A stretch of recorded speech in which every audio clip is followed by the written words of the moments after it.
नमस्कार, मैं गरांगी यादव आप सभी का स्वागत करती हूं टेक्निया न्यूज में। वक्त हो चुका है आज की 10 बड़ी खबरों का। हंगामे और शोर शराबे के बीच संसद का शीतकालीन सत्र समाप्त हो गया है। इस दौरान अदानी ग्रुप, मणिपुर, संबल और बांग्लादेश जैसे मुद्दों पर बहस से शुरू हुआ संसद सत्र संविधान पर चर्चा और बाबा साहब अम्बेडकर पर सत्ता पक्ष और विपक्ष की खींचतान तक पहुंचा। एक देश एक चुनाव पर बिल पेश होने के बाद उसे संयुक्त संसदीय समिति को भेज दिया गया। इसके बाद 39 सांसदों की जेपीसी का भी गठन कर दिया गया, जिसमें लोकसभा के 27 और राज्यसभा के 12 सदस्य हैं। लोकसभा में कुल 26 दिनों में 62 घंटे काम हुआ। वहीं राज्यसभा में विधायी कामकाज और चर्चा केवल 43.5 घंटे ही हो सकी।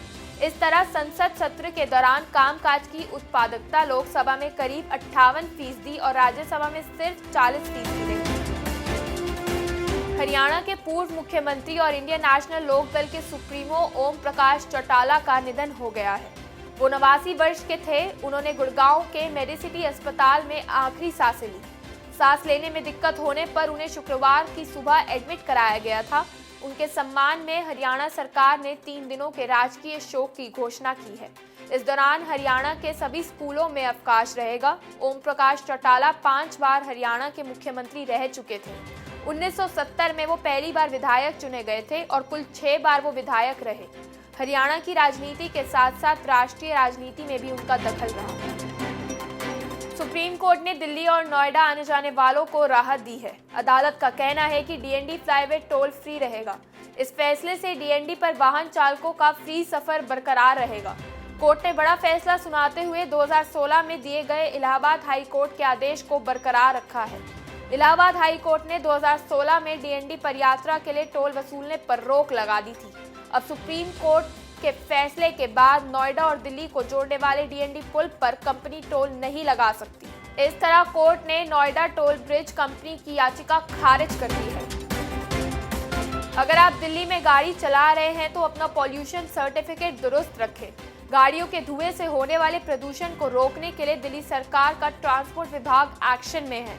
इस महीने इन्फोर्समेंट की टीमें 8000 से ज्यादा चालान काट चुकी हैं और पोल्यूशन फैलाने वाली 4000 से ज्यादा गाड़ियों को जब्त किया जा चुका है।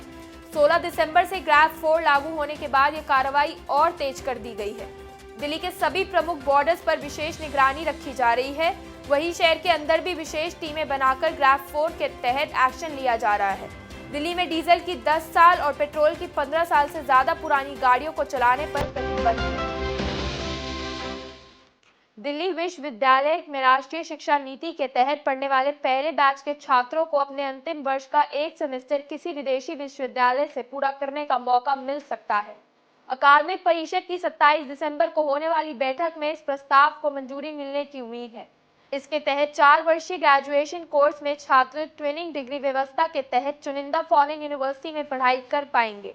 इसके तहत छात्र एक निर्धारित अवधि के लिए किसी फॉरेन यूनिवर्सिटी से पढ़ाई करके वहां से कुछ क्रेडिट हासिल करेंगे। ये क्रेडिट मूल विश्वविद्यालय से मान्यता प्राप्त होते हैं और छात्र अपनी डिग्री मूल विश्वविद्यालय से प्राप्त कर सकेंगे। दिल्ली के 1741 प्राइवेट स्कूलों में नर्सरी एडमिशन के फॉर्म भरे जा चुके हैं। ओपन सीटों के लिए फॉर्म भरने की आखिरी तारीख 20 दिसंबर को समाप्त हो गई है।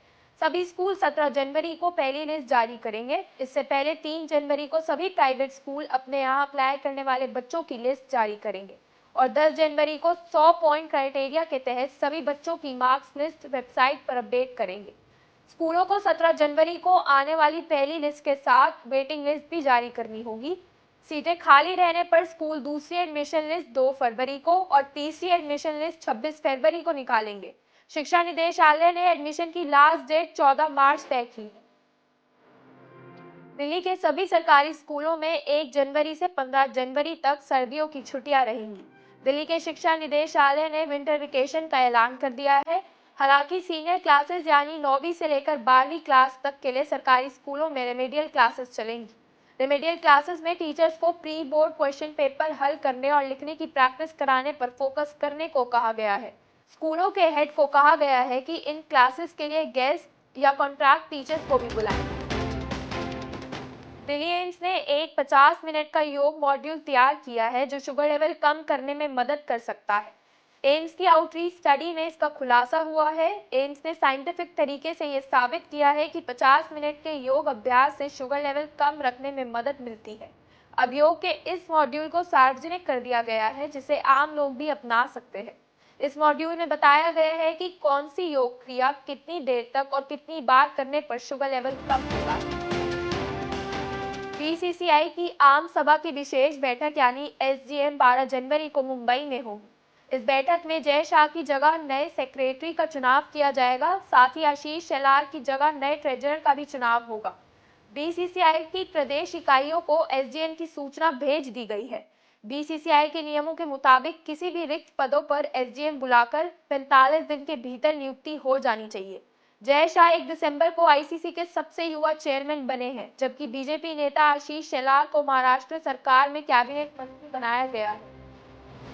शाहरुख खान और उनके बेटों आर्यन और अब्राम की आवाज में डब की गई हॉलीवुड की most awaited film Mufasa the lion king theatres में रिलीज हो गई है।